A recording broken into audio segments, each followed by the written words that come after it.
the video just in case you were Huh? I started the video already. Why? Because I thought you might forget me or background. Cover the door in case anybody starts bleeding. Yeah. I don't know that there's room to get out. Like, we're sardines in it's like Tetris. All the pieces are barely. So you don't need me on a board on this too, do you? What's that? You want me on a board on here too, right? No, I think if it's going here, you should be.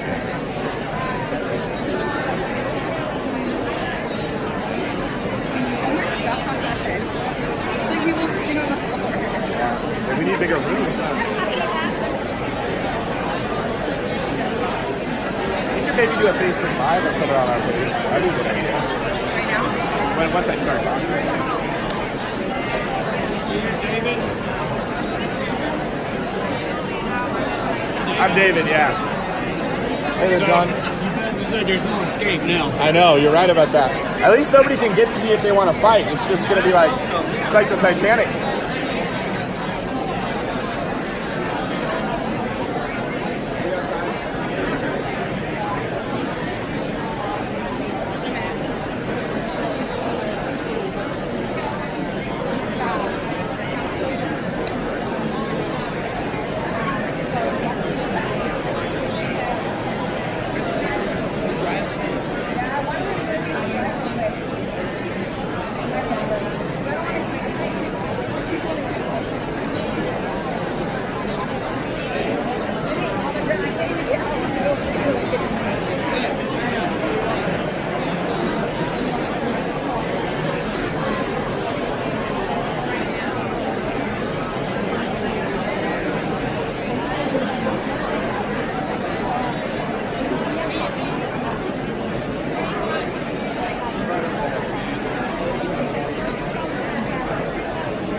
Don't mind me, I'm sorry. At least I'm not people can see over me.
Welcome, everybody. You guys hear me okay?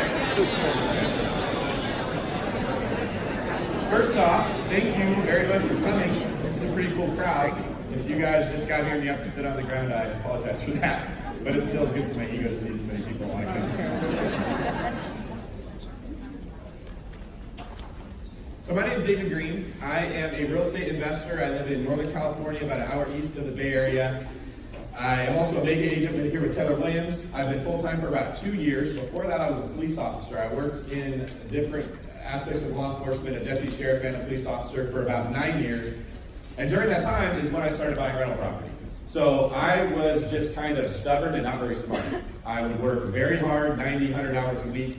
I would put that money away, and then I would use it to buy rental properties kind of very slowly. And that was how I got my start with real estate.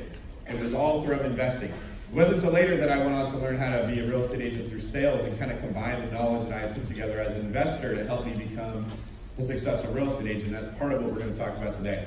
I'm also the co-host of a podcast called Bigger Pockets. It's a real estate investing podcast. Got some Bigger Pockets fans in here. It's funny, they say the same thing on Bigger Pockets when I say I'm from Keller Williams. All right, so let's start with a show of hands. Does anybody in here, can you raise your hand, currently own an investment property? Okay, that's good. Keep those hands up. Who here owns more than one? More than two? Oh, wow, we have a good crowd here. How about more than five? Okay, good. Who here regularly works with investor clients? Oh, that's a lot. No wonder it's room filled up. You guys want to try to make some more money? All right, awesome. Who wants to focus on investing to grow your business? Right? It's kind of cool. You can make money in real estate and you can grow your business. And then who wants to focus on, who's here because they want to learn how to grow their personal wealth? Right? It's the reason most of us are real estate agents. We want to make money. Well, real estate investing can help you accomplish that the same. This is really good. We're going to have some good stuff for everybody here. And you can put your hands down now. Thank you guys for being good sports. So let's hear from you before I start. Can you guys start shout out some of the things that you want to learn today? All of it? Okay. What? Okay, how to wholesale, where to find private money, what else have I heard? Investing in a group, like syndications? Okay, good. I heard someone say scaling, right? Somebody who's got one or two that wants to get up to the 5, 10, 15 range? Okay, 50, 100, good. How to find distressed properties. What else? What was that about investors? Prospecting and marketing to investors. Very good. How to prospect and market to investors. Okay, perfect. So we're going to sell our carries. Okay, good. So we're going to go through this slideshow, and then at the end we're going to have time for all the questions. If I don't cover any of them, make sure that you guys line up and let's talk about that. And if you guys can stick around for as long as we can, I want to make sure that everybody hears these questions because, as we all know, the more that we know about investing, the better we can help our clients. The better we can help our clients, the more money we can make to invest. So we're going to talk about, first off, why you and your client should invest in real estate. Everybody here listened to Gary yesterday talking about how before we ever list a house, we should try to buy it. That worked out perfectly. I had no idea he was going to say that, but it made this look really good. Yeah, I'm a huge proponent of that as well. We're going to learn the language of real estate investing. If you want to talk to investor clients, you have to understand the language that they speak. And I think most of us understand this in a lot of ways, but I've got some really simple, easy ways that you guys can pick up on stuff investors say so that you can sound like you understand their world and you can relate to them better. We're going to talk about ROI, return on investment, and why it matters. We're going to talk about the difference between an investor and a speculator. Does anybody here know anyone that lost money investing in real estate? Yeah, it's a lot of hands, right? Would anybody in here like to make sure that doesn't happen to them? Okay, that's a big part of what we're going to talk about, is how you can make sure that you are an investor, not a speculator, and you can know how to run numbers. And then we're going to talk about the pitfalls of investing. This kind of goes back to making sure that we lose money. One of the primary rules that Warren Buffett has when it comes to building wealth is don't lose capital, right? We work very hard to earn our money. In my opinion, being a real estate agent is a grueling job. It can be rewarding, but it's very tough. And you do a lot of work to make money, so you want to make sure that you save it. You don't throw it into bad investments. All right, let's start with the retirement reality check. Who in here knows how much money they need to retire? They have a number in their head, they know, I need this amount. Okay. That's not a lot of people, but that's okay. Don't worry. Studies show that 58% of people literally have no clue how much money they need to retire. They have no idea at all. How many of you believe that you're on track to meet your retirement goals? Okay, that's good, right? But most of us are not. We actually don't know what we're going to do when we retire, how we're going to pay for ourselves. Is there anybody in here that really looks forward to being 95 years old and still selling real estate?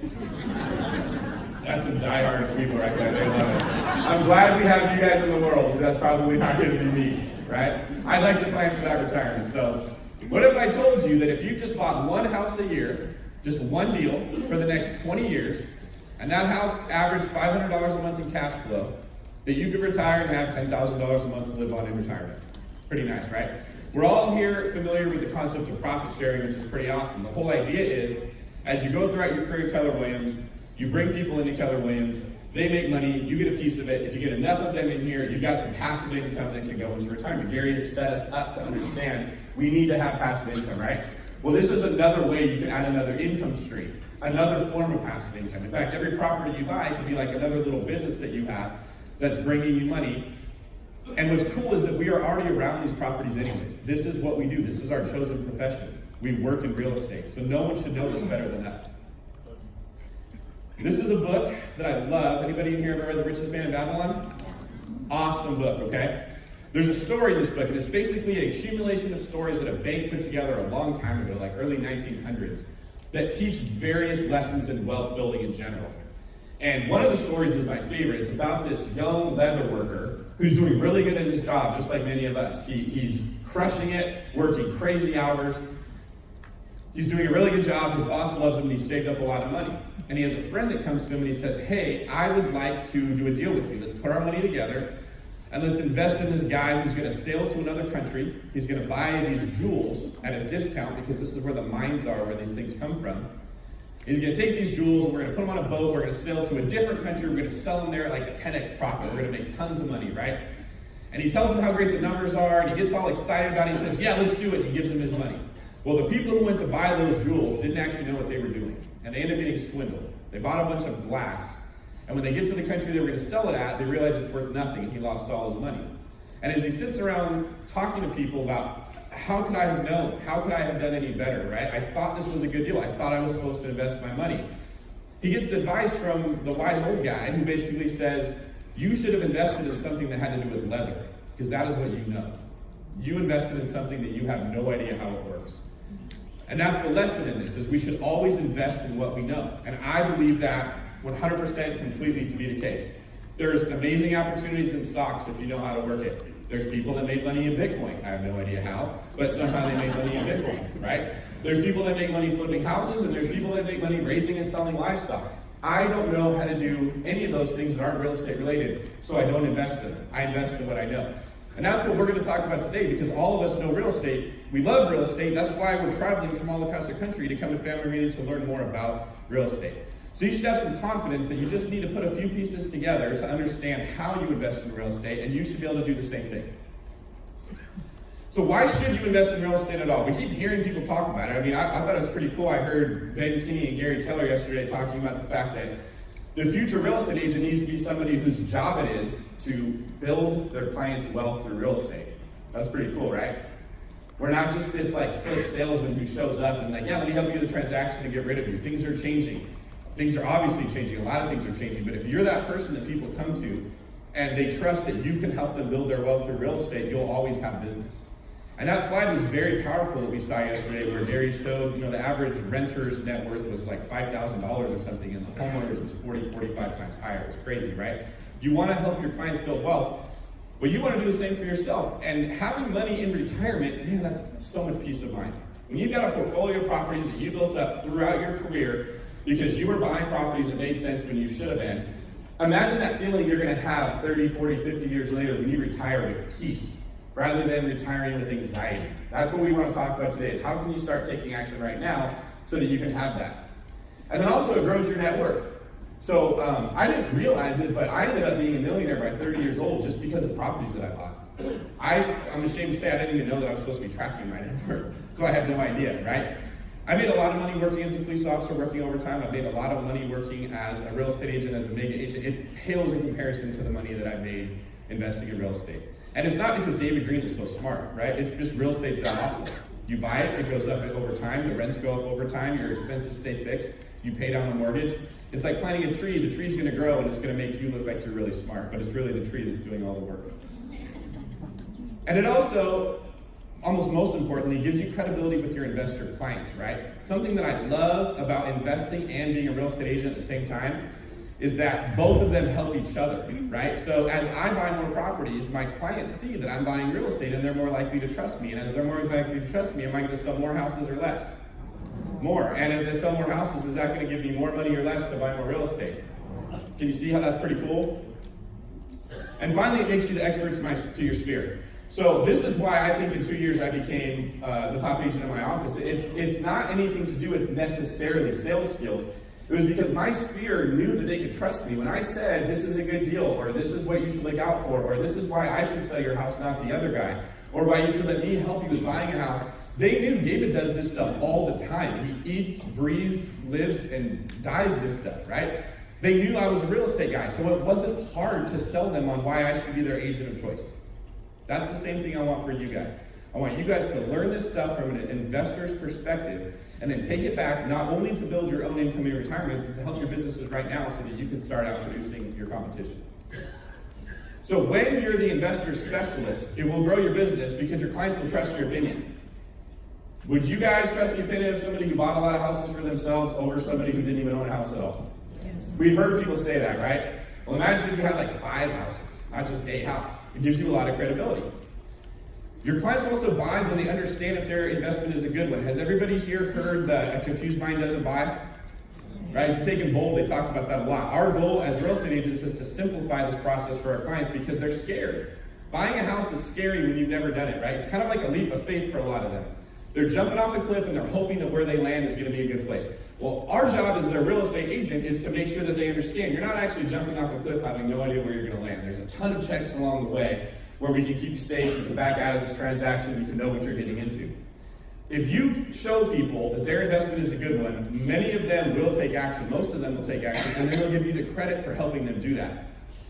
And then finally, inspiring confidence in your client leads to a referral business. There's a very big difference from somebody who gets a really good deal and gives you the credit for it and then goes and tells everyone else, David's the guy you want to go to when you want a really good deal, versus the agent who's just friendly and nice and maybe gets a cute Cutco gift for their client at the end, right? That stuff's not bad, but it's completely different than when someone's like, man, you just made me $100,000. I'm going to tell everyone I know that they should buy with you. And this is where I come to this analogy that I love, right? Does anyone in here enjoy experiencing used car salespeople? Ever? And there's a one hand if someone's like, I love used car salesmen. Right? Why do we not love the used car salesperson? Pressure, what else? They don't listen. They don't listen, what else? No trust, very good, what else? They're tricky, okay? Now I'm gonna bring up maybe something that might sound controversial, but like, is it their job to be trustworthy, not to trick you, to build trust? I don't know that it is. I think it's their job to sell you a car. That's what their boss hired them to do, right? They don't have a fiduciary duty to you. And you instinctively know that. Inherently, you just understand this person's interests are not aligned with mine. They might not buy this car themselves, but it's their job to get me to buy it. None of us want to be the used car salesperson. How many people in here struggle with lead generation and enjoy doing it? Just be honest. There's way more hands. Come on, no one likes broccoli. No one likes broccoli, right? How many of you really feel that's because it makes you feel like a used car salesperson? You hate that slimy feeling. Do you think maybe if we could remove that aspect from it, where you didn't feel like you were this slimy used car salesperson, and instead you felt like you were a mechanic? How many of us trust mechanics? If a mechanic says you should buy that car, are you more likely to trust them than the used car salesperson? The mechanic says, man, I never see these things in my shop. That's the car you want to buy. They got no dog in the fight. They just want to see that you get the right car. You are way more likely to buy that car based on the mechanic's opinion than on the used car salesperson. I want you guys all to be mechanics to your sphere. When they want to buy a house, they're coming to you and they're saying, hey, is this a good house to buy? Is it going to break? What do you see with houses like this? Is this the right price point for me to be in? All these questions they have that keep them from moving forward. You want to be the first name that they think of when it comes to like, should I buy this house? And that is establishing your reputation as a mechanic and not a used car salesperson. This is another thing that I think is just awesome when it comes to investing in real estate and being an agent, and it doesn't get talked about a lot, okay? Synergy is defined as the interaction or cooperation of two or more actions that produce a combined effect greater than the sum of their separate effects. Now that's very confusing. What I like to say is if I do A, it will help me do B, and then B will also help me do A, okay? It's that simple. Synergy is how you build a really powerful business and you make a lot of money because you take one action and you get several results from it, okay? The way this works in real estate is that you sell more houses because you're a good agent who knows real estate, which then allows you to invest in real estate and buy more. As you buy more real estate, you get a reputation as a person who knows it better, so you sell more houses, which gives you more money so you can buy more real estate. Selling houses makes it easier for me to buy. The more that I buy, the more that I know, the more that people see on my Facebook and my Instagram and my seminars and everything that I know real estate, so they're more likely to come to me and I'll sell more houses, which makes it easier for me to buy. Can you see that with every single loop here, it gets easier and easier and easier, right? And this isn't really a whole lot different than what I saw Gary showing us yesterday with the way that command's supposed to be working, right? The design process that Josh was talking about. We start with collaboration, we move on to the next step, we move on to the next step. We get to the end, we have a good product, we start it all over again, and that's how you make things better, right? When you get this synergy down and you start having this helping this and this helping this, you'll find your business will take off on you and everything will get easier. In fact, the reason a lot of us struggle in real estate is because we don't have that. We're taking one step, we're doing one action, and getting maybe one result, and that's it. And you end up having to take a ton of action to get any kind of progress. Whereas when you have synergy, you take a little bit of action and you get a lot of results. So if you take a lot of action, you get a ton of results. Does that make sense? So let's talk about the language of real estate investing, right? This is really important because as you talk to investors, they're going to want to know that you know what you're talking about, right? So this is a slide I would take a picture of if I was you and I didn't already know these terms. We talk about these a lot on Bigger Pockets. I talk about these a lot in my business all the time. So I know if I go to an agent and I'm looking to buy investment property and they're using phrases like this, I immediately feel like 100 times more comfortable that they actually know what they're doing, right? This makes them look like a mechanic, not a used car salesperson. So the first is ARV. That stands for after repair value. Anybody here know what that means? What's another way of describing that?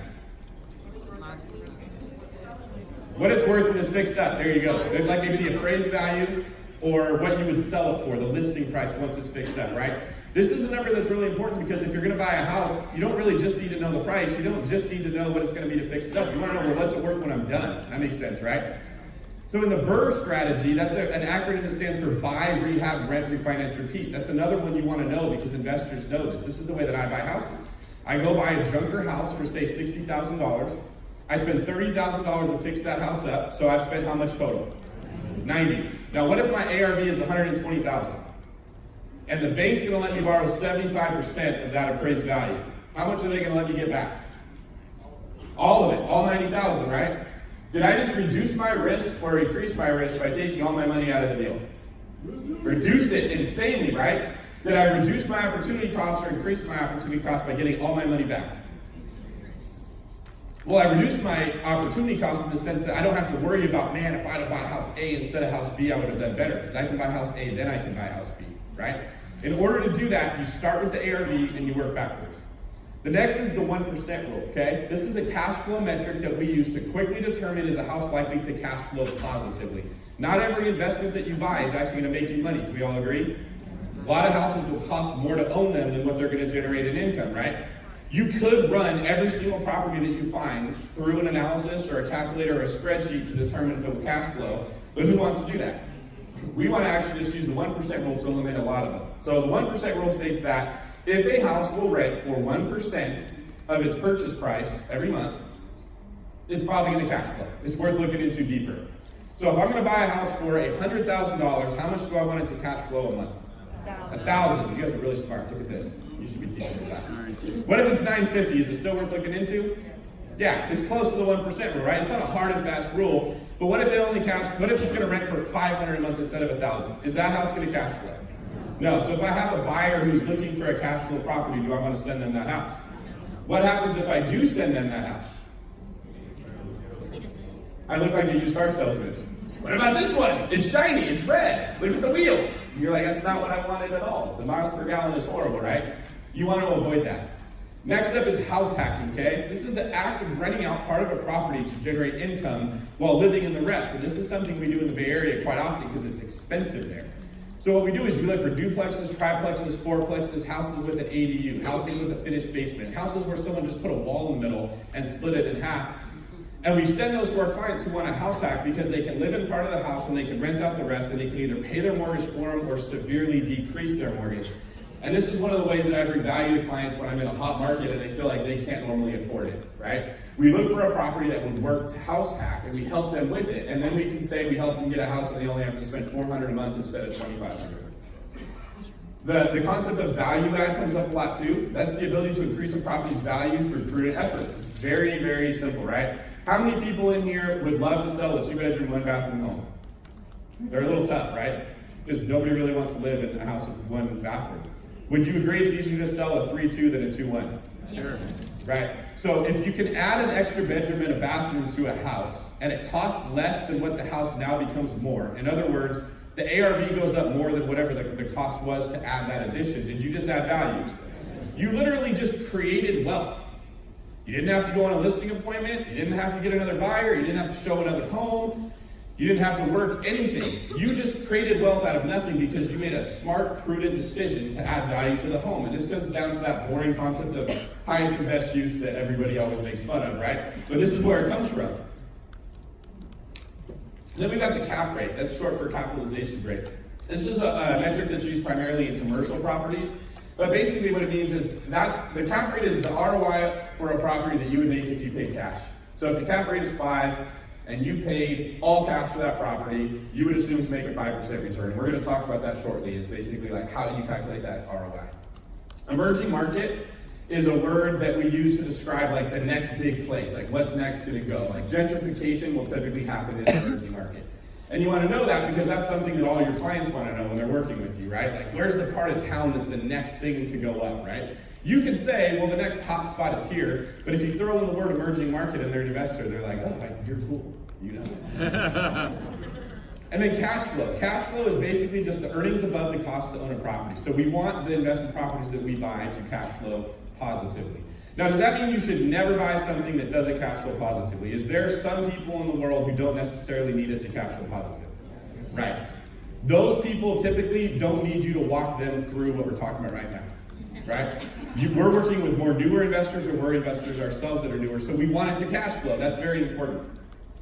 And then NOI is net operating income. This is another metric that's used in commercial properties, and it's the profit you're left with after operating expenses are subtracted from income. You might call that profit, and that's true, but to an investor, they want to hear you call it NOI. So this is the basics of ROI, return on investment, right? A lot of people here don't even know how to calculate that, and I would bet you that that causes some anxiety. Your confidence isn't going to be high if you feel like you don't even know what ROI is. Let me explain how simple it is. First off, the reason it matters. When you go to a bank and you want to open a checking account or a CD or something, you know how they say 2% interest, 3% interest, right? What they're really telling you is you will earn 2% or 3% a year for the money that you give us. Now, ROI is so handy because what if you want to invest in jewels or open a checking account or buy a rental property or buy Bitcoin? It's very hard to compare all of those asset classes and know which one's best, but if you can convert them all into ROI, you now have an apples to apples comparison that makes that choice easier. So to find the ROI, you take the amount you'll make in a year and you divide it by however much you invested. It's that simple, right? In real world terms, if you make $5 in a year and you had to invest $100 to make it, that's a 5% ROI. Is there anybody here who wants me to go over that from a different perspective? Because I feel like it's really important that you just understand ROI is this simple. Yes?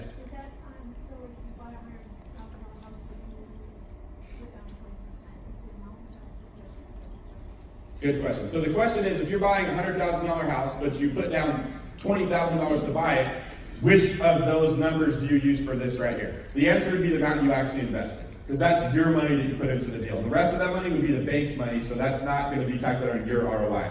They would use that $80,000 they put into the deal to calculate their ROI, because they're putting more money into the deal than you are. That's a good question. So here's how this looks in like a real world deal, right? We buy something for $100,000, we put $20,000 down, and we spend $10,000 to rehab it, okay? So how much did we put in altogether? Good. That's the amount invested.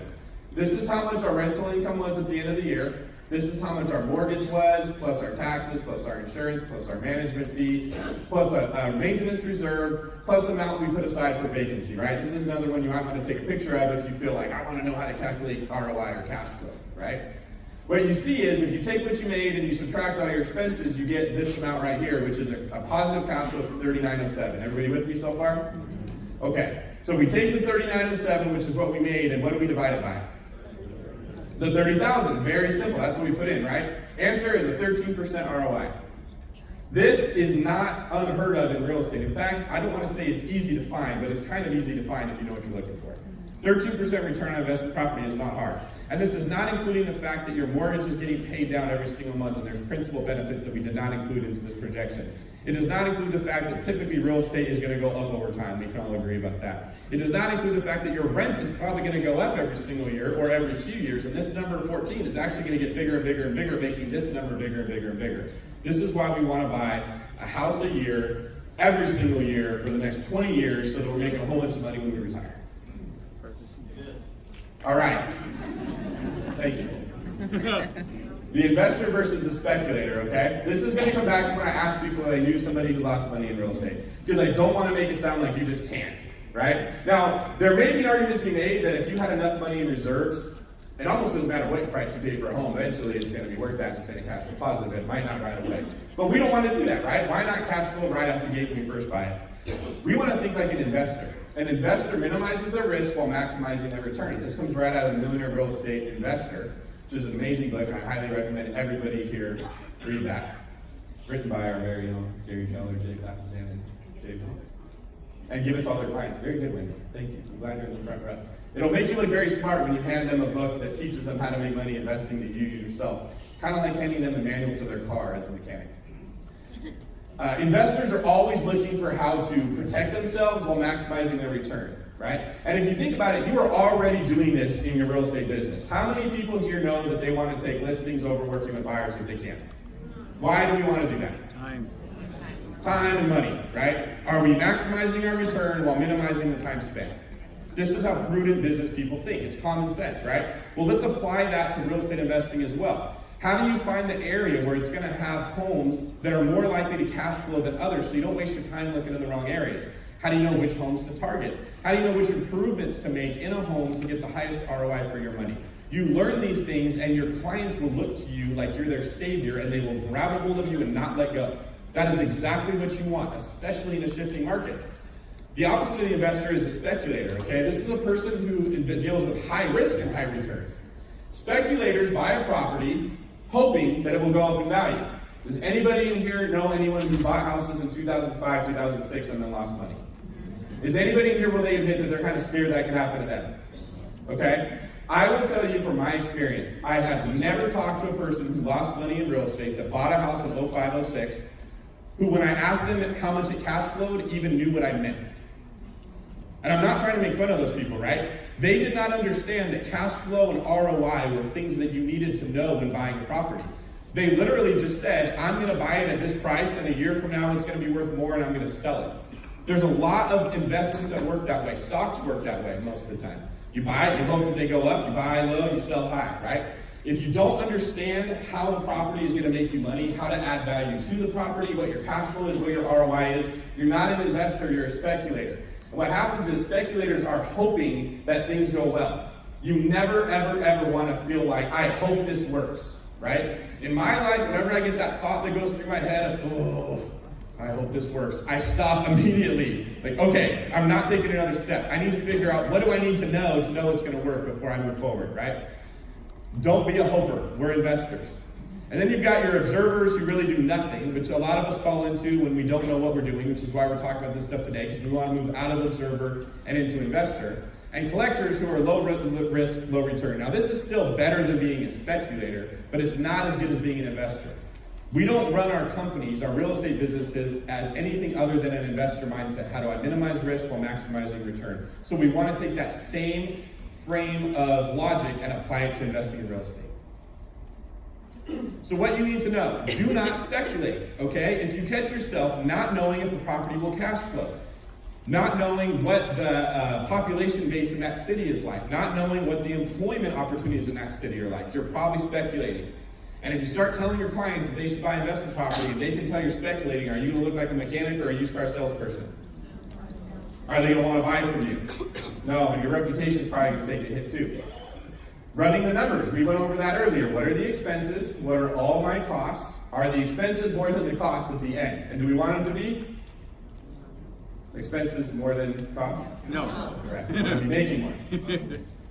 Having sufficient reserves. Okay, so if you're talking to me, I would tell you, in my opinion, this is the number one thing you do to make sure you don't lose money in real estate. Okay? There are things you cannot control. Things will break. Tenants will leave. People will have parties and trash stuff. Hurricanes will come. You can't control for every variable. And a lot of the time, our minds will say, see, I told you, what the drunk monkey, right? Don't do it because this could happen. And then you won't take action. You become the observer, not the investor. Well, if you have enough money put aside because you make good money and you live beneath your means, which is where you should be if you're investing in real estate, you don't have to worry about that. We had a hurricane that came through Florida, and I have about 25 properties there right now, and everybody was asking me, oh my God, are you okay? You had a hurricane. Yeah, but I don't really care, right?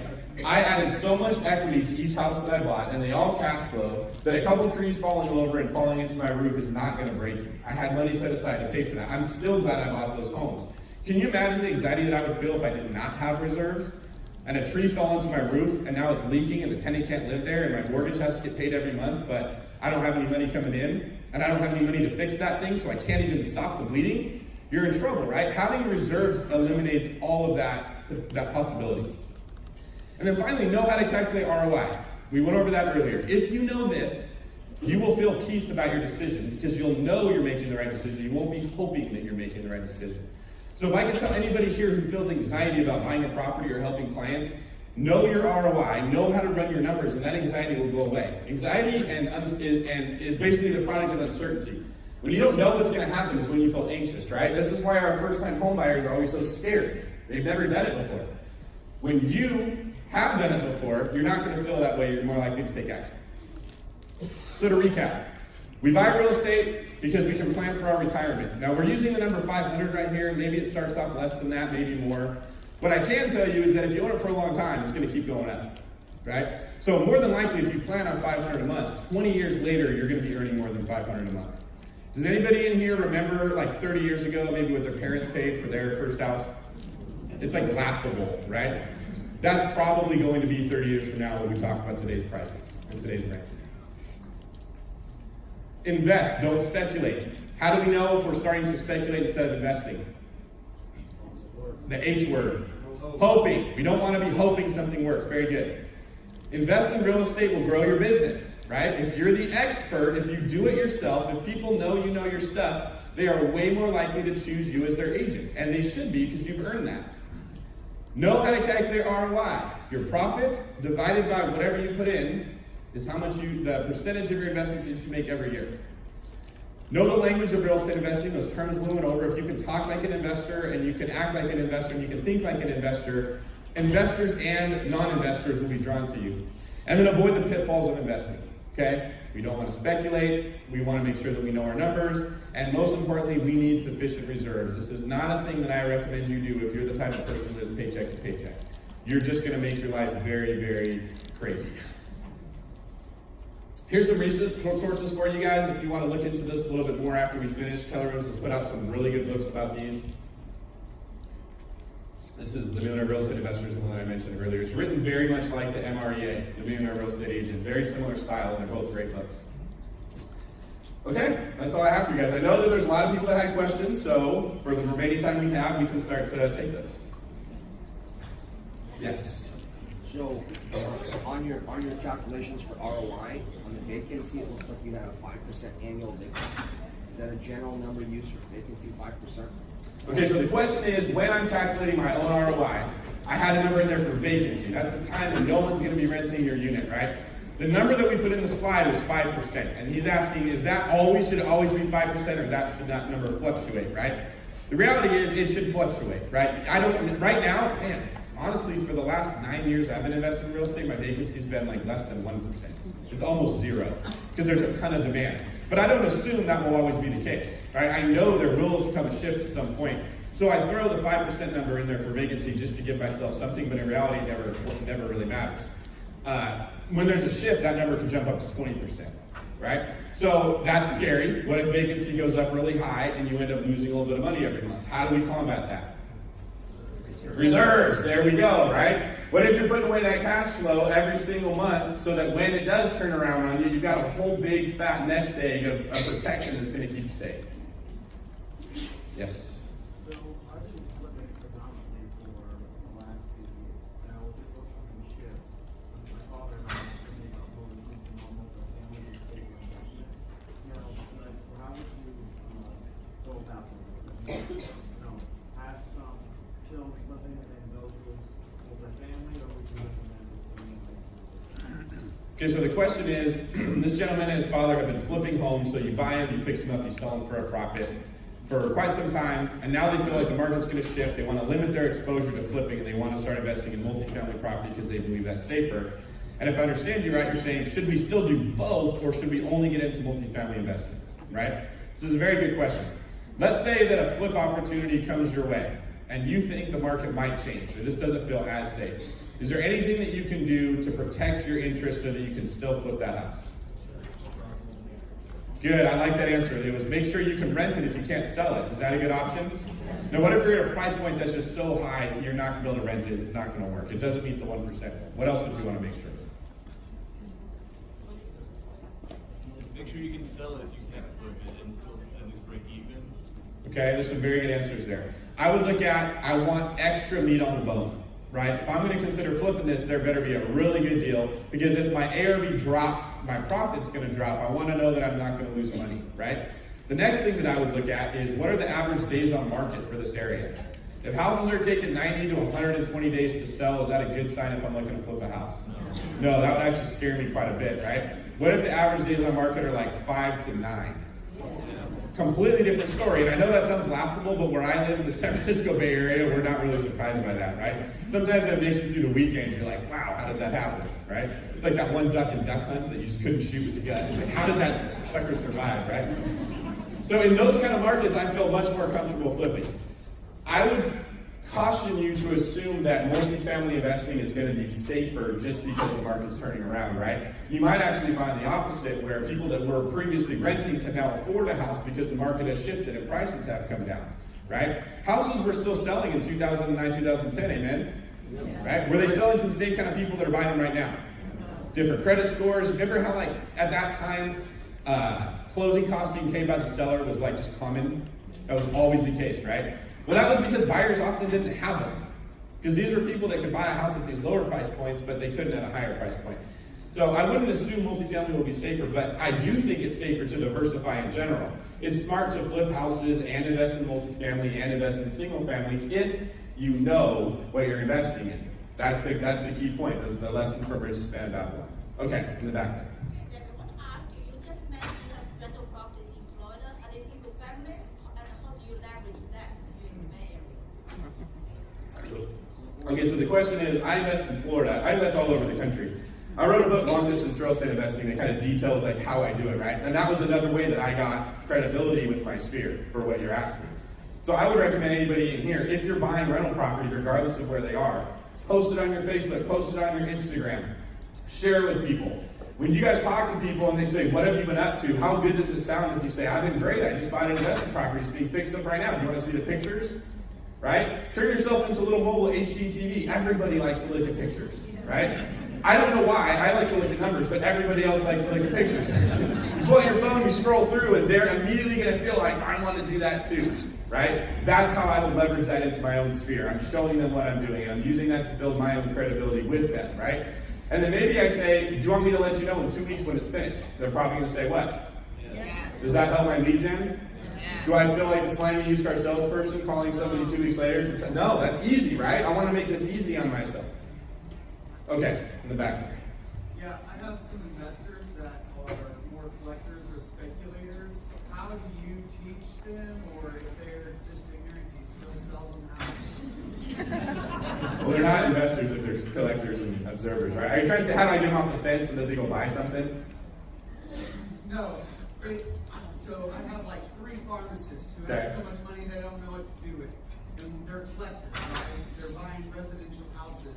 But I'm trying to show them, hey, you can get more cash flow if you go this route. Okay. They want to do that single Like turnkey, is that what they'd like to do? Yeah. Okay. So what he's describing is turnkey properties are properties you buy from someone else that has already bought them, fixed them up, and rented them out. They did all the work. You just buy a property that's ready to go. Now, as agents, we know what gets us a better deal. Are you going to get a better price on a fixer-upper property with ugly carpet, smells like cat, and has disgusting counters, or the one that's like beautiful that 20 people want to go buy? Cat house. We're going to get a better deal on the fixer-upper, right? And that's because less people want it. And that's just a principle that you should understand and apply it to investing. If you're chasing after something everybody else wants, you're not going to get a good of a price on it. Well, turnkey properties are really nice, and everybody wants them because you don't have to do anything. They feel like there's less risk, and that's why they're buying them, right? If you're trying to figure out how you get them to buy from you instead, what I would say is I can do the work for you. I will basically manage this. It will feel just like a turnkey for you. I'll get you quotes from the rehab people. I'll manage the rehab team. You're going to charge whatever you feel like is fair, and they're still going to pay a lot less money to go from you, right? If you can't do that, if you don't feel confident that you can do that with a good job, you maybe look for properties that are close to being rehab, like turnkey, but they're not quite, and you get a property management company that can play that last role rather than a turnkey company. So the property management company can go in there and change the carpet and paint the cabinets and do some of the little work, so they're still getting a better price, but they're not doing the work. So to these busy professionals, their concern is time. They just don't want a better ROI if it's going to take more of their time. So they make so much money at their job, their ROI actually goes down when they take time away from what they're doing. It's like a top producing agent who should only be taking listings, taking time to go show houses. Yeah, it's making you money, but it's actually costing you money because your time would be better spent somewhere else. So find a way to bridge that gap where you can get them more money, but not cost them more time to solve that problem. Yes. So where do you find awesome investments, especially across country, like in Florida when you're in the other side? It's a really good question. Thank you. So here's my trick that I used to get really good deals, right? I have this philosophy that rock stars know rock stars. And I believe that if you're really good at your job, you like to hang around other people that are really good at your job. And if you're not, you probably don't like to hang around those people because it makes you feel bad about yourself, right? So I want to only deal with rock stars. Now what I'll do is I'll call a Keller Williams in a different area where I want to invest, and I'll ask their team leader or their OP or whoever I think has their pulse on like the direction of that office, who are your top producers and who works with investors, right? I immediately eliminate like anyone that's not a rock star. I'm going to get a handful of names of their very top people. Then I'm going to talk to those people and I'm going to say, okay, I'm going to need a rehab guy, a lender, a property manager, and you to find my deals. I call that my core four. Do you know those people? And if their answer is no, then I keep looking. If their answer is yes, I consider working with them, right? That's the way that I'll find an agent to help me find deals in an area where I'm not used to working. The other way that's even faster, and I'm a very high D on the disc, so I like to do things as fast as possible, is I think about who do I know within Keller Williams that does this stuff, right? So like Wendy Papazan is here, she understands investing. I would call her team. And I would say, Wendy or Wendy's team leader, who's the best agent you have to help me accomplish A, B, or C? And because Wendy's a rock star, she's not going to refer me to a bum. She's going to give me a rock star, right? We should all be doing that within Keller Williams much more. If you're a person who knows how investment works, or you work with investors, or you want to find someone who does, that's the question you should be asking people at events like this. The core four is a lender, a property manager, a deal finder, which is usually an agent, and a rehab guy, a construction guy. And I believe if I have those four people, I can invest anywhere in the country. They'll find me the other pieces that I need in the back.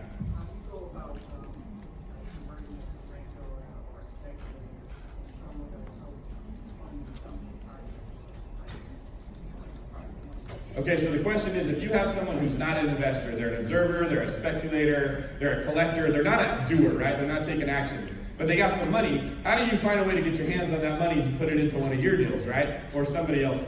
I think that the secret is you have to understand whenever you're wanting to use somebody else's money, they're not as concerned with their ROI as much as they are with knowing they're not going to lose their money. Does that make sense?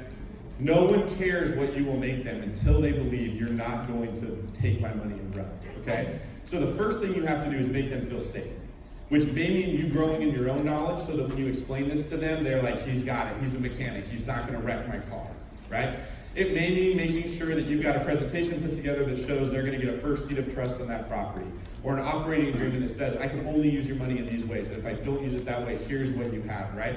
I work backwards thinking, what do I want to feel comfortable, and put something together to make them feel comfortable. When they believe you're going to take care of their money, then you can talk about the return they're going to get. I've just seen too many people make the mistake of trying to tell somebody how they are going to make that money before they tell them how they're going to keep it safe. It'd be the same as if you went to a listing presentation and you said, my commission's so low, you're going to save so much money, before they believed you could actually get their house sold, right? Would they really care how cheap you are if they don't know if you can even sell the house?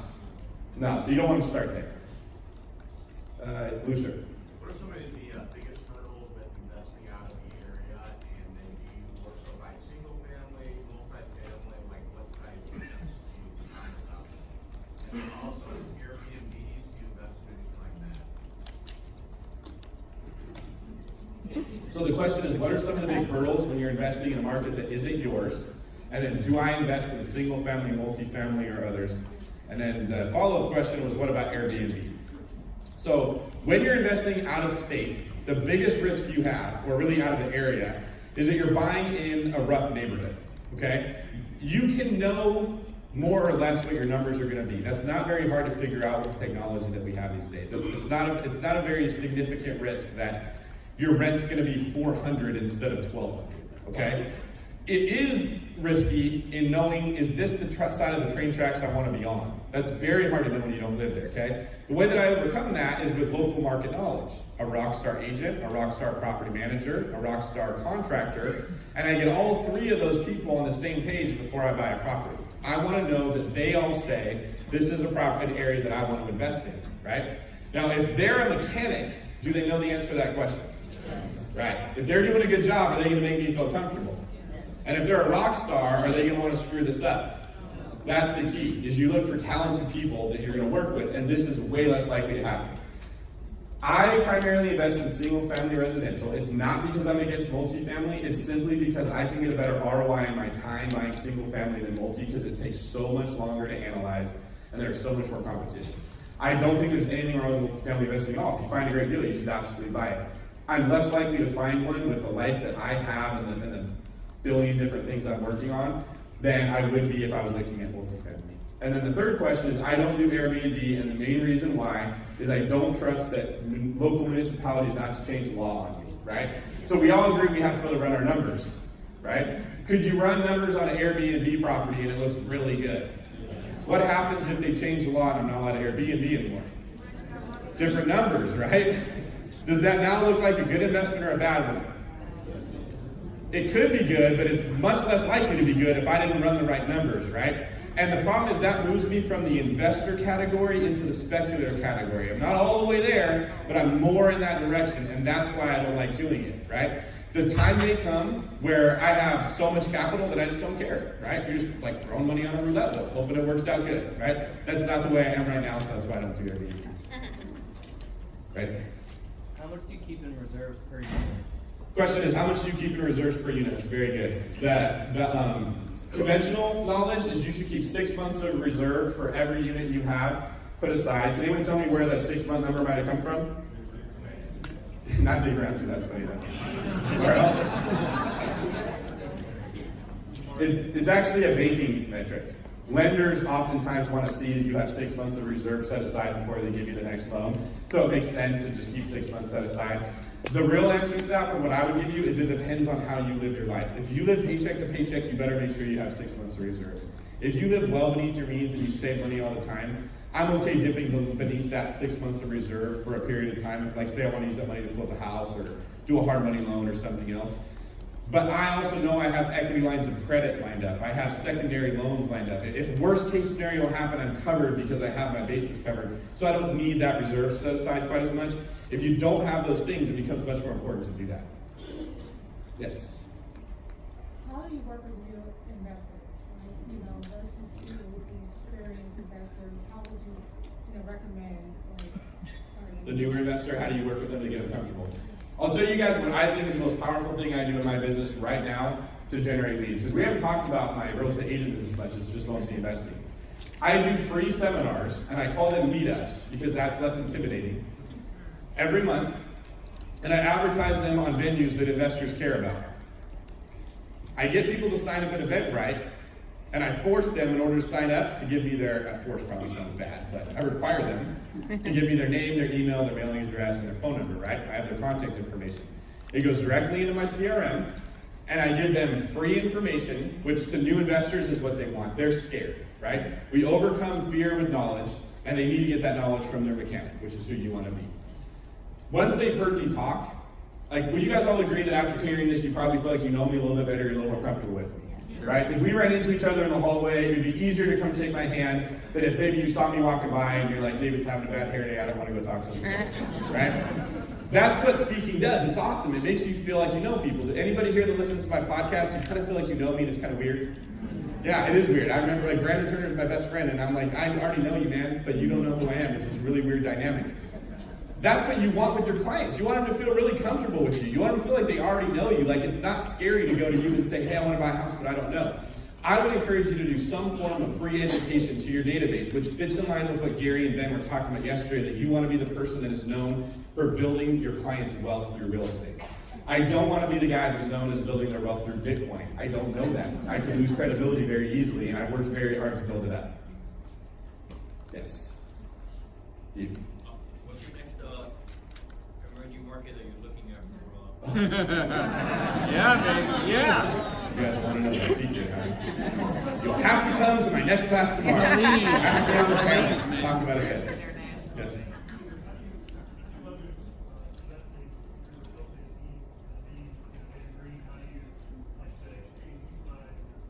Ooh, that's good. Good. So the question is, when an investor or a client comes to me, they're like, you're David Green, I really want you to help me buy a house, but I have a team, I can't work with everybody, right? How do I make that transition from me to my team? So the first thing is, my team has to understand the same things that I do. I can't be the mechanic and they're the used car salesperson, because then what's the client gonna do? They're either gonna leave or they're gonna come running right back to me, right? That's a problem. The other part is, you have to understand what Gary talks about in The Millionaire Real Estate Agent, that clients are not loyal to you, they're loyal to your standards, okay? If the people on my team know how to run numbers, they know how to get rehab costs, they speak with confidence, they're assertive the same way that I am, the client won't be like, where's David, right? That only happens when they feel like this person isn't as good, I'm gonna go here. Or that person tells them something they don't want to hear, and it's like, Mom said no, I better go ask Dad, right? So the key is, you get the people on your team understanding the same things that you do, and they should be becoming little versions of you. And that's kind of like my leadership model is, I can't teach you to lead generate in a way that I never did. I can't teach you to do real estate in a way that I never did, right? I can only teach you to do it my way. So the people that are on my team, they're kind of understanding we're authorities, we're mechanics, and we're held to a higher standard than the agent down the street who just maybe door knocked and was friendly. If that makes sense. Yes? How do you leverage yourself and your own funds to buy one? How does that start? Okay, so for me personally, the question is, how did I leverage myself and my funds to buy a house every single year? I did it because I worked crazy stupid overtime as a police officer, and I was buying like 3 homes a year, right? I was just like dedicated to real estate investing. I saw the potential it had, and I knew this is gonna have the potential to be huge, right? Like when I look back at what my parents paid for their house 30 years ago, maybe it was a little bit more. They paid $61,000. Right now that house is worth $375,000, and it's been paid off. Okay. What if you had like 20 of those? How many of us would look back at our 30 years ago self and be like, man, I really wish, or I'm really glad I didn't buy a bunch of real estate back then, right? You're going to be kicking yourself, and I knew I had that opportunity, right? So that was how I leveraged my funds. That's what drives me to be a top producer. It's what drives me to be a mega agent. I want to buy real estate. It's not just because I care about having a nice car that actually gets me through the difficult times. The thing that I would ask you guys to consider is learn that BRRRR method that I just talked about. So when you buy a house normally, and there's nothing wrong with doing it this way, especially for your first couple, you're going to put a down payment on a house, then you're going to put some rehab money into the house, you're going to have a significant chunk of your money put into that deal, and then you're going to take a long time to save up some more money, right? The BRRRR method, which stands for buy, rehab, rent, refinance, repeat, is that way I described where you buy a house that needs to be fixed up still. It's not in good shape. It's not a turnkey house. You manage that rehab and you add value to it through the rehab. You add bedrooms, you add bathrooms, you upgrade it, you fix things that needed to be fixed, right? I often buy houses that only a cash buyer could buy. Like literally it will not qualify for financing, and that's why I get a good deal. And then when it's done, I pull my money out. Now, the example I gave, I said, what if the ARV was 120 and I had 90 put into it, right? I got my money back. What happens if the ARV is only 105? I don't have my phone with me right now, so I can't do the math. But I'll bet you, what's that? Wow, 15,000. That's how much I'd leave in the deal. Okay, so if the ARV ends up being 105, and the bank lets me borrow 75% of that, and I put in 90, I would get back, I think someone was just saying 65. I think it would be more. 75, right? 70, 70. So I left about $12,000 in that deal. I can guarantee that my ROI is going to be very high, leaving $12,000 in a deal as opposed to the 40 or 50 that I would have had to leave in it if I just did it through traditional way, right? So even when it doesn't work out perfectly, the Burr method still gets you a higher return on your money. And more importantly, it gets you your capital back so you can buy the next deal. Can anybody in here agree they were better at selling houses after they'd sold 20 than when they sold one? Yeah. Why are we better after 20 than one? Practice, repetition, right? We get better with repetition. Bruce Lee said, I don't fear the man who knows 10,000 kicks. I know the man who has practiced one kick 10,000 times. I love that quote. Yeah, I do. I just wrote a book on the Burr method. It's going to be coming out in May. So it's Buy, Rehab, Rent, Refinance, Repeat, the Burr investment property, the Burr investment strategy made simple. And that's just basically what I described. Thank you, Wendy. I didn't want to sound like a little hard talking about my book. The more repetitions that you get, the better you will get at what you do. And that's why you want to get your capital back out and then reinvest it, because your first deal is not going to be awesome. It's okay. Your second or third probably aren't going to be awesome. By your fourth or fifth or your sixth, you're going to get it down, and as you move on, you're going to get really good at it. That's when investing is fun. All right, we need some in the back. You back there with your glasses, yeah. So, piggybacking off the Burr method, so getting into investing, I've got 6 homes now, and I've kind of gone the opposite way, and thinking, how do I play? My goal has been to pay them off. So I have 6, I paid 4 off, and on the last 2, I've leveraged investors to pay for it. I pay for the renovations, and then we split the rent and the profit. But you're suggesting more of use the equity and get more homes, it's obviously I want more homes. But instead of zipping into reserves or my safety net, I leverage that from giving a 50% profit. Right. To feel safer. Of course. Okay. Having a full work mortgage. Let me try to sum that up, because it's a bit complicated. What you're basically saying is it worth giving up 50% of the rent, or 50% of the deal, in order to have less at stake, because less of your money's in there? And should I be paying properties off, or should I be taking that money and buying new properties, right? I can't answer that question because it's not the same for everybody, but I can help you weigh one versus the other. The benefit to paying a property down in your head is what? Why do you feel like that's a better move? So I want to frame clear, but what's that actually giving you? Security. What? Peace of mind, that's what you're getting. It feels safer to pay it down, okay? I would posit it doesn't actually make it safer in real life, right? It might even be riskier, because if that investment, if that house loses value and you put all your money into it, you're actually losing return on your equity, okay? What I believe makes you safer is 2 things: cash flow, and what else? What do we talk about? Reserves, exactly. If I have a lot of money in reserves and my property's cash flow, it's very difficult for me to lose money. Paying down that mortgage, like from 80 to 40,000, doesn't actually give me anything that will practically help me if I get into financial trouble. My payment doesn't actually change. And if I pay it completely down, well, yeah, maybe then that's the case, but the return on my money gets very small when I paid off my 4% mortgage or my 5% mortgage when I could have bought other properties. Now, not everybody's in growth mode, right? You might be in retirement area and you've got 20 houses and that's all you want. You don't need a lot of equity. What you want is steady income, in which case I'd say paying them off makes more sense at that point. But I would say for the majority, if not all of us in this room, if you walked up the stairs to come listen to me and you came to this packed thing and you're all sweaty and huddled together like a bunch of real estate sardines, you're probably not looking for safety. You're probably looking for growth, right? I heard people say, how do you scale? This is the answer to how you scale. You take the equity that are in your properties. You never do it if it's going to put you in a difficult position. You don't do it if it's going to make your property not cash flow. You don't want to borrow so much money that now you're losing money every month to own that property. Does that make sense? But if it's going to cash flow, I'd rather take the money out and buy more properties, because 30 years from now, which of those decisions will look like it made more sense? buying multiple properties, right? Like, how smart am I gonna feel 30 years from now when interest rates are back to like 12 or 13%? And I'm like, man, I really paid off that 4.5. I gave it everything I had. I'm so glad I did that. I bought 8 other homes, right? Yes.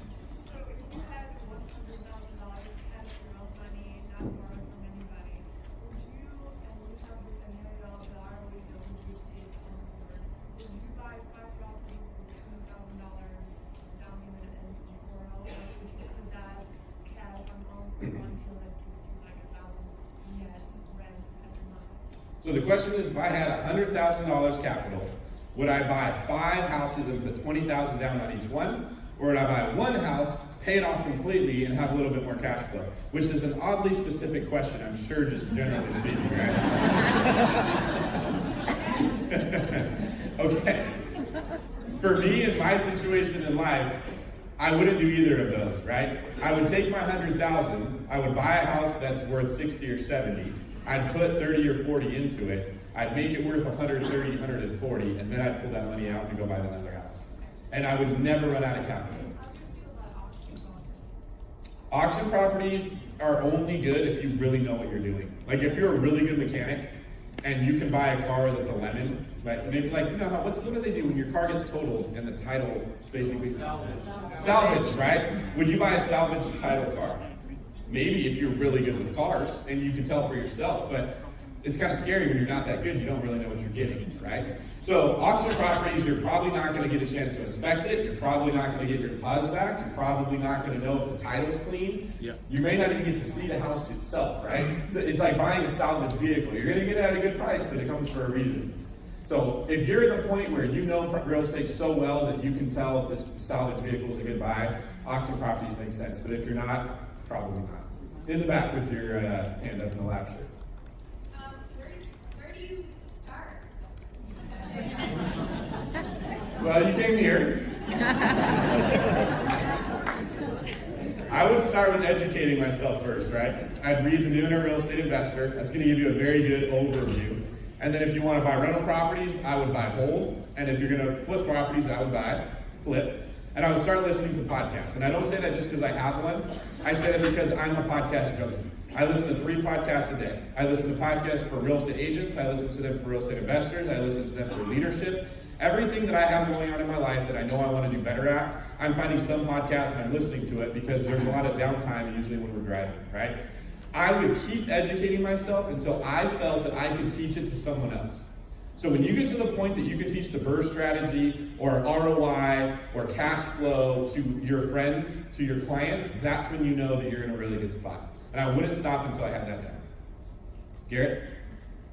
David, first property, so say you buy the property for 25, you have a mortgage amount of 136, the ARV is around 270. What's your minimum amount for cash flow that you would justify to take equity out of that property? So say I have an opportunity to take out $100,000, that is putting me down a mortgage payment that all my costs. This is a complicated one. You guys ready for a fun, tricky one that's going to tickle your brain? Okay, so the question is, make sure I get this right. I have a property with a lot of equity in it. I want to take some of that equity out and use it to buy more property, but doing that will increase my debt, which will also increase my expenses, which will decrease my cash flow. And it's how close to that line would I get before I went over it, right? The first thing I would ask you is, how good are you with your finances personally? If they're tricky, I wouldn't get very close to that line. If they're pretty solid, I'd be much more comfortable getting a lot close to it.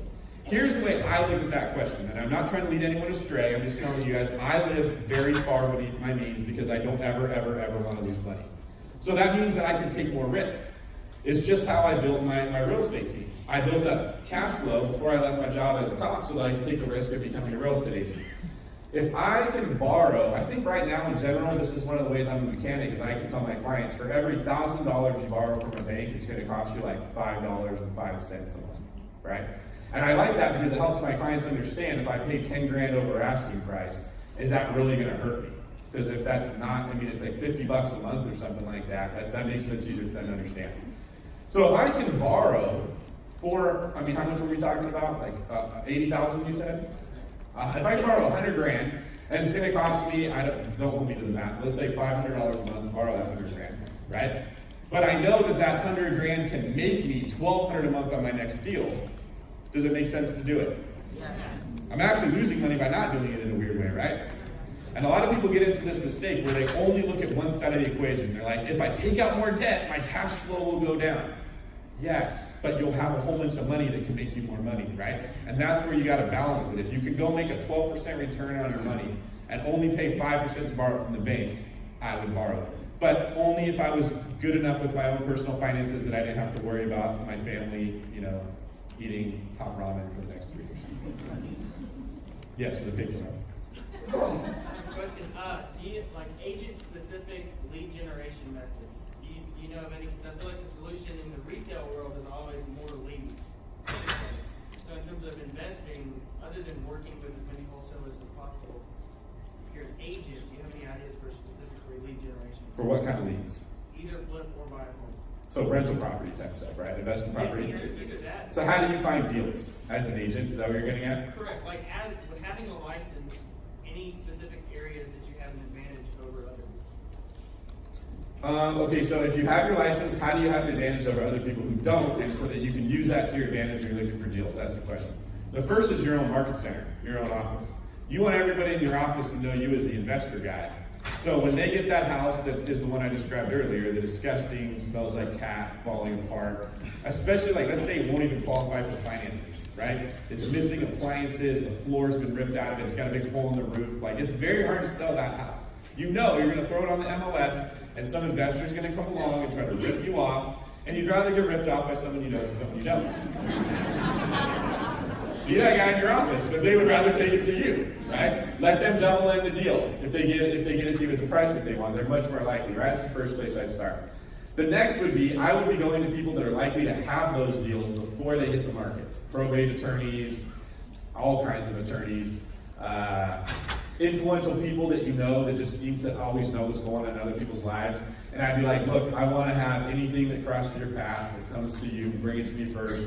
Tell me what matters to you, and I'll give you that. Right? All kinds of people motivated, all kinds of different things. That's the way that I would work it. And if you're known to your sphere of influence as a mechanic who knows real estate really well, they're probably likely to think of your name when they hear about someone that has a Carver salvage title. Yes? So let's say every market's different. We're all in different markets. Some markets you can buy a house for $50,000. Some markets the starting price is $450,000. The 1% rule up, 8 years ago. So for investors that want to be in those types of markets where that 1% rule is really challenging to get to, what are some of the and I'm talking to a lot of investors and showing them those spreadsheets like we're going to have to really dig and to find that good deal. How do we still work with a lot of investors in those markets and not have to just simply go to a market where 1% is a lot easier to find? So the question is, if you have a high price point market and it's very hard to find anything that meets the 1% rule, how do you still get your clients to work with you instead of reading my book and going to a different market where they can get a house? That's right. I have this problem myself because I'm in the San Francisco Bay Area market, right? That's where I came up with this idea of house hacking, and I market it really hard, right? It works easier if you're somebody who wants to buy a house to live in and rent it out. It's much more difficult if they're an investor that wants a return, right? There are some markets that just do not make sense for what your client wants. It's like saying, hey, how do you find a client who wants a Lexus but they can only afford a Civic? They're probably just not going to get a Lexus unless they get a really old one that they don't want anyways. So I would push them into flipping instead of buying old. That's the first thing I would do, right? I would look into how can I take a deal. I guess Brandon and I say you don't always make a deal in today's market. You don't find a deal, you make a deal, right? How do I find you a house that does have an unfinished basement but has potential that they can fix that up, rent it out, and now it will cash flow? You're definitely working harder than what you used to, but if they're stubborn and they're insisting on being here, I would have me or somebody else on my team start combing the hot sheets in the MLS looking for properties that you could do that with. And if they get that frustrated, I'd be like, look, let's just pull your money together with some other investors and let's go buy houses that make sense in different markets. And if you insist on buying here, then let's flip them. Let's flip houses until the market shifts and then we can buy our own properties. Yes? Let's talk more on scaling. Considering new construction and building your portfolio to number of units, what do you have? The question is, when it comes to scaling, should you buy new construction homes? Build or buy land? Or build homes yourself? Is that because you're set on a certain market and that's the only way you feel like you can do it? Not exactly, but even what Keller said about building for it, Build a house to rent it. well, like, yeah, build for rent neighborhoods. Okay. Or like duplex. Sure. Okay, so if you can't find a deal, should you build a deal instead of make a deal? I kind of like that, right? What do you think the thing is, the first thing I would ask myself if I was considering doing that? It's one of the things we talked about on the slide. Run the numbers, yeah, ROI, right? Does it even make sense to do it? If it doesn't, I'm not going to look at it, right? If it does make sense, I work backwards from there. Okay, here's what I need my ARV to be, here's what I have to spend, can I make it make sense this way, right? If the answer is yes, I would keep moving forward. Then I would do it understanding how long does it take me to build this thing? How much money am I going to lose while it's being built, as opposed to buying something that I can fix up and put a tenant in it right away, right? Most people don't build to rent very often because the price per square foot is so much higher than if you bought a house that just needed some work. And the money you're going to spend to find a house that needs work is much less than the money you're going to spend to draw plans and get permits and have an architect and develop the land, all the work you're going to have to do to get there. Yes. Yeah. So let's say you're sitting down with an investor buyer and they say, David, we feel the market is really high right now. Do you still recommend us buying that? This is really good. So the question is, you're working with an investor client and they say, David, I feel the market's really high. Should I wait for it to collapse before I buy? Right? It's a really good question. Can we ever answer that question? Right? Specifically a rental property, of course, right? No, we can't answer it. And that's always why it's frustrating, because they want us to answer it. What I usually tell them is, let's look at best case and worst case scenario. Best case scenario, you buy a property right now, you rent it out, it makes you money, it goes up in value, are you happy? They're going to say yes. Worst case scenario, you buy a property right now, you rent it out, it makes you money, it loses value, but you still make money because you're renting it out. Are you as happy? No. But are you crushed? No. So it still comes back to knowing your numbers, right? The actual value of the asset is only important at the time of acquisition or at the time of exit. That's it. What it's worth when you're holding it, it doesn't matter what that house is actually valued at. The ARV only matters when I want to get an appraisal or I want to sell it. After that, who really cares? It could go up, it could go down, right? That's what I love about real estate, because it doesn't force me to do anything. If the property values have gone down, I just wait. And they cash flow so I can. When property values go up, I can keep it or I can sell it and move that money somewhere else. But I'm in control of that entire thing, because this is one of the only things I know of you can invest in that pays you to own it. Yes. So, what do you do about Fannie Freddie Max at 10 finance properties? So the question is, what do you do when you have 10 finance properties and you can't refinance another house, or you can't finance another house at all, because Fannie and Freddie Mac have a rule that you can only have 10 finance properties? That is true, and the answer is you don't get a Fannie Freddie Mac loan. I haven't got one in a long time. Like, I forget what it is like to get a Fannie Freddie Mac loan. I'm very nostalgic when I remember, oh yeah, I remember that, 30-year fixed rate, 4%. Oh, that was so nice. I have to get commercial loans, I have to get portfolio loans, I have to be a little more tricky about how I put things together. It doesn't bother me though, because I don't compare a Fannie Mac to a portfolio loan. If I did that, I would be upset. It would seem like it sucks and I would feel mistreated. What I do is I compare a portfolio loan to a nothing. And then, I don't feel so bad anymore. And that perspective helps me to keep buying properties, which 30 years from now, will I be happy or will I not be happy? There you go. All right, it's in a half.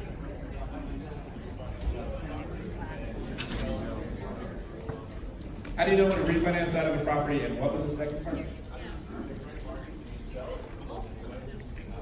Okay, so I refinance my property as soon as I can, because I want that capital back to reinvest it, because I want to increase the velocity of my money. Because if you think about it, at what point during the entire cycle do you actually earn wealth? It's when you buy a property.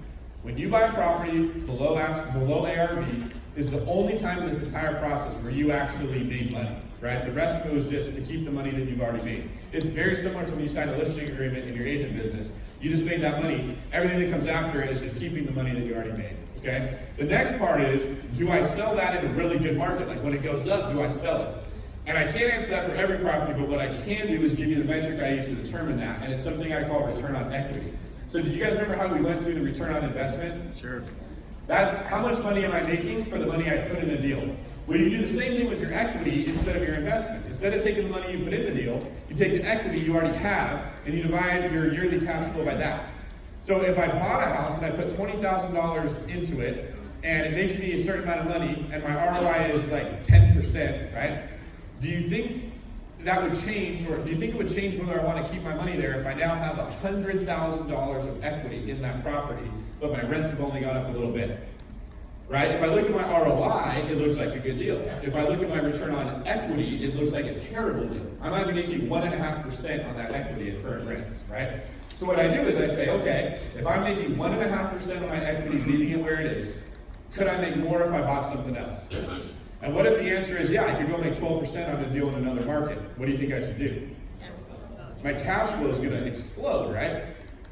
And I have a new opportunity to add value to a new property. I'm adding wealth because we make wealth when?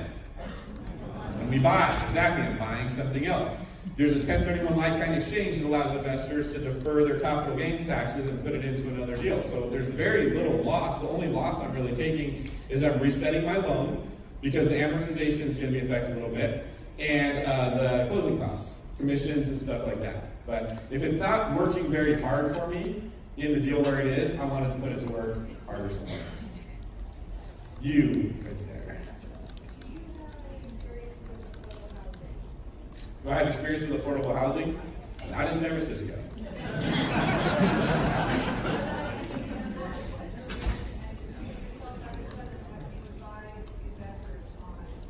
Well, when we say affordable housing, do you mean like cheap houses? No. Housing vouchers, like Section 8? Yeah, I have a handful of Section 8 deals. You should vet those just like you do anything else. They're really not any different, right? Don't believe that the money is guaranteed just because they're on Section 8, because they'll still not pay you oftentimes. Don't think that Section 8 is going to cover all of it, because sometimes it only covers a little bit or part of it, right? And at the same time, don't write someone off who's doing Section 8 just because they're Section 8, right? Like, I just put them through the exact same criteria as I would anybody else, and it's never affected me at all. All right, we have one more question. Thank you, Elena. We're on the same. She was sending me subliminal vibes. Who wants to be last? All right, you in the back, because I like your hair. Thank you, man. So, I have checkbook IRA. How do you leverage out a checkbook IRA? Anybody else with another last question? I honestly can't answer that for you because I've never done it, and I don't want to comment on something I don't know because the richest man in Babylon would call me a liar for doing it. Sorry. I don't know the IRA stuff nearly as well. All right, right here.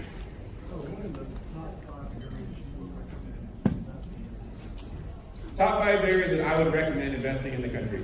I do think this will come up on the panel that I'm on tomorrow if you guys want to come to that. There's some other investors that are also really good. Here's the criteria that I use for picking a market without telling you what market to go to, because then you come back and yell at me if you invested in Detroit, right? A, and this is in my book, Long Distance Investing as well. You have a competitive advantage in that market, meaning you know somebody who's there that can help you find a deal. That is more important than the market itself to me. B, the properties meet the 1% rule because I know that they're going to cash flow if they do, and I'm not going to be spinning my wheels looking for a really good deal that isn't going to cash flow. God, I have to come up with 5 of these. Okay. C, there's a low day on market for the properties. Now, sorry, a high day on market. Let me rephrase that. It's high. That may sound counterintuitive because a hot market is usually a low day on market, right? I actually want to be buying rental properties in a market that houses sit for a very long time. Who can tell me why that might benefit me? Better prices, less competition. I heard someone say lowball. That's kind of yes. I probably rephrase it that way. But yeah, I don't want to be going where everyone else goes. Warren Buffett says you should be fearful when others are greedy, and greedy is when others are fearful, right? And I apply that. So that's the third thing I look for is a low day on market. The next thing I look for is an area with a climate that is actually conducive to owning long-term property. I don't want to own where there's snow and I have to worry about having the pipes bust because they're freezing or replacing boilers. The roofs get bad because snow sits on them forever. They rain all the time. Those capital expenditures start to add up when you invest in a rough market. All the properties I own in Arizona, I literally forget I have them. because it doesn't rain there. There's very few things that cause problems in Arizona, right? It's very nice. Similar with California. Oh, 5. Okay, one more thing I would look for in a market where I was going to invest would be the population moving that way. I covered rock stars when I said a competitive advantage. I want somebody who's there. I want to see the migratory patterns of the country moving that way, and I will give you guys an area. The Southeast is my favorite place to invest right now. The Southeast is a ton of people moving there. Hollywood is moving there. Companies are moving there. I see I have some Southeasterners back here. It's a very strong market, right? So even if you mess up the first 4, if enough human beings move into this area, values are going to go up and you're always going to have tenants and you're going to be okay. So those are the 5 criteria that I would use to pick a market. Thank you guys very much. I have a blast.